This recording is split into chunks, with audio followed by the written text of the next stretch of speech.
అయితే ఎంత ప్రాణ స్నేహితులైనా ఈవెన్ ఎందుకంటే ఒక బ్రదర్స్ మధ్య క్లాష్ అనేది చాలా సహజం. ఇంత లాంగ్ జర్నీలో ఎంత క్లోజ్ ఫ్రెండ్స్ అయినా, ఎంత థిక్ ఫ్రెండ్స్ అయినా ఏదో ఒక చిన్న డిఫరెన్సెస్ ఆఫ్ ఒపీనియన్స్. మీరెప్పుడు ఫినాన్షియల్ పెట్టుకోరో అన్ని హ్మ్. బానే ఉంటాయి. హ్మ్. ఓన్లీ ఫైనాన్షియల్‌తోనే వస్తదంటారు. చాలా depends on hmm. Differences. Hmm. So, depends on the మీరెప్పుడు ఫ్రెండ్స్ అనేది కష్టాలున్నప్పుడు వేరండి. హ్మ్. ఆ ప్రొఫెషన్ అనేది మాదంతా creative job. Hmm. Financial business కాదు. Hmm. We are into creative job. Hmm. Creative గురించి డిస్కస్ చేస్తాం. దాని గురించి ముందుకెళ్తాం.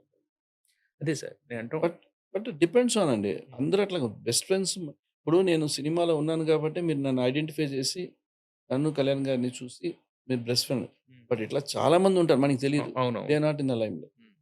బికాస్ ఆఫ్ సమ్ సెలబ్రిటీ ఉన్నప్పుడు అది ముందు ఎక్కువ కనిపిస్తది. వస్తది. ఎక్కువగా మీరు అంటే నేను అంటే ఇవాళ చెప్పట్లేదు.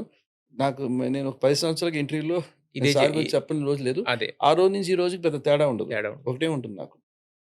So, there is no difference. అదే సార్. నేననేది డిఫరెన్సెస్ రావడం కూడా పెద్ద ప్రాబ్లమ్ ఏం గాదు. కాకపోతే దాన్ని ఎలా క్లియర్ చేసుకుంటాం అనేది చాలా ఇంపార్టెంట్. ఒక చిన్న ట్రాన్స్‌పరెంట్‌గా సార్ తప్పు చేస్తే సారీ చెప్పాల్సిన బాధ్యత హ్మ్. ట్రాన్స్‌పరెంట్‌గా ఉండాలి. హ్మ్.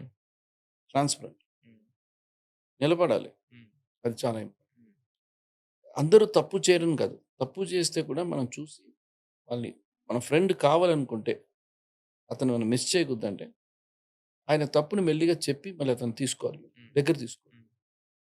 మూడోవాడు చెప్పాడని చెప్పి ఇన్‌ఫ్లూయెన్స్ అవ్వకూడదు. హ్మ్. అందరూ చెప్తారు. హ్మ్.